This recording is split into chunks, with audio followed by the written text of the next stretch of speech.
Hello, everyone. This is Chris. I just wanted to connect with you guys today to talk about our 15th discovery in our Unlocking EQ series. It's been a great journey going through these, just a lot of self-discovery, reflection, deliberation about what makes leaders great. Today we're going to get into Discovery 15, which is the power of persuasion. And it's our last, but maybe the most important in our differentiating band of EQ discoveries. The thing with persuasion is it really lives at this intersection of art and science. The application or practice of persuasion is definitely an art form. And I think there's some sort of performance art relative to being a leader, because we're always looking to build consensus and persuade people to act in a way that most aligns with our strategy for really a better outcome, whether it's for a team or an organization or any community. So that's something I find super intriguing about this particular discovery.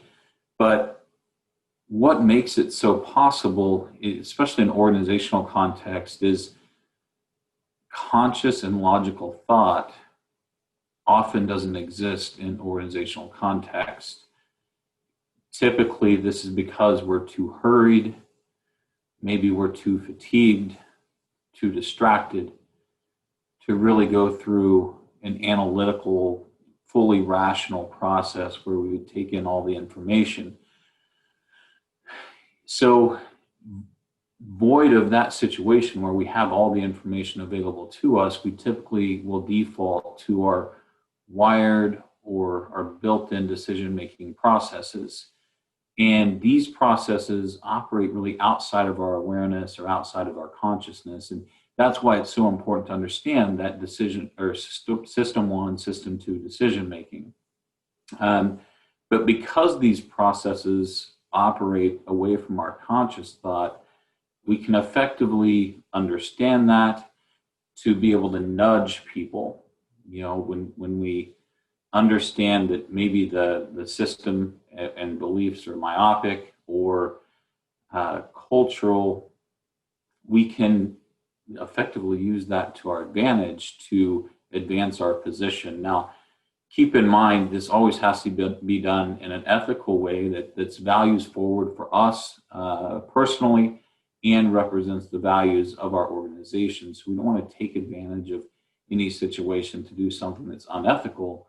But when we have a read and we can advance our cause or our intent within an organization or a team, our job as leaders is to nudge that forward so we can get action.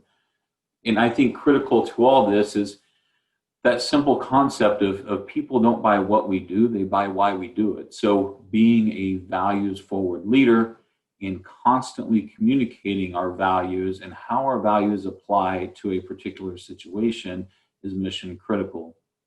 So keeping in mind, why you're in that seat is much more important than what you're going to do in that particular seat. And communicating that why to the folks on our work teams, in our communities, and our organizations is mission critical.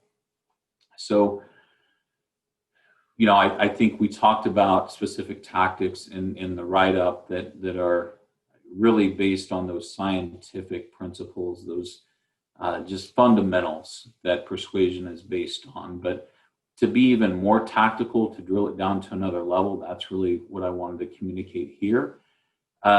Techniques that really can improve your power of persuasion would be things like your ability to share big ideas. It's equally hard to do big things as it is to do small things. So don't discount your thought around what's big, what's audacious, what are the things we really want to achieve.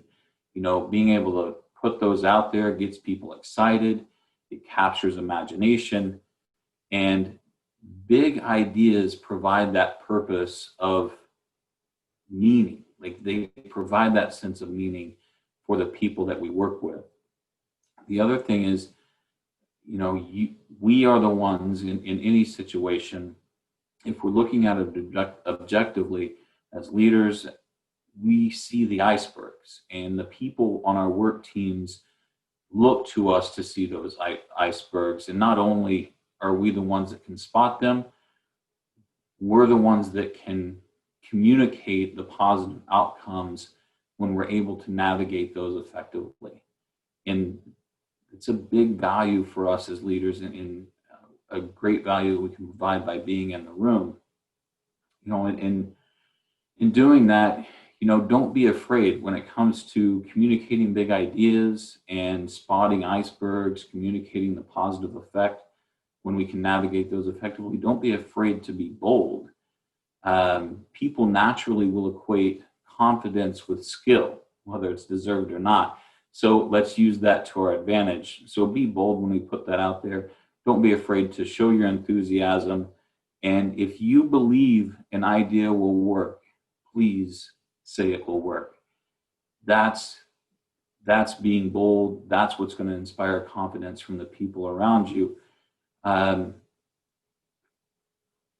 Knowing when and how to speak is also really key. So understand that if an audience is more likely to agree, then speak slower. If an audience is likely to disagree, speak faster. And when we speak faster, we can cover more ground effectively. When we already have the audience on board, we can take our time.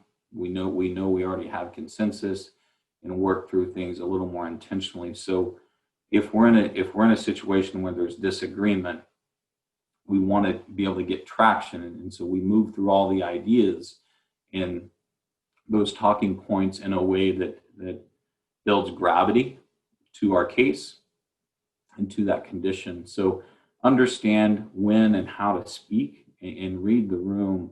Understand what level of agreement or disagreement we may have and how that might affect our pacing. And like we talked about in the communication module, is when we communicate effectively, we're choosing the right medium. So if you're looking to advance a position, make certain that we're selecting a medium, whether that's face-to-face, phone call, Zoom, email, etc. Choose the medium that best affects or best supports what you're trying to advance. And then lastly, embrace the evidence. We don't want to just think that we're right, but we want to be able to prove it if we're challenged. So those are my thoughts today as I think about persuasion. I want to be bold about big ideas. I want to say, here are the risks, but I'm confident we can navigate these effectively. And if we do, here's what we're able to achieve. I always want to be communicating these things at a pace that's comfortable for the team, and kind of where the mindset of the team is in any given point in time. And I want to use the right communication methods to connect that team over the solution that I'm looking to provide.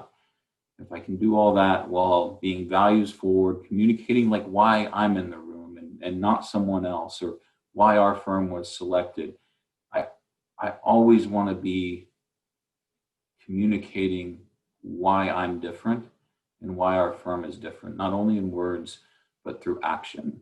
And I think by doing that, we can kind of harness that power of persuasion, continue to develop that muscle around this art form that lays right on top of some neuroscience principles that, when we use, can make us more effective leaders. I'm looking forward to talking with all of you soon about all these principles, and maybe doing some application about how we can build this muscle. But as we go about today, let's try some of these things out and see what type of outcomes they get for us. And until next time, let's win the day.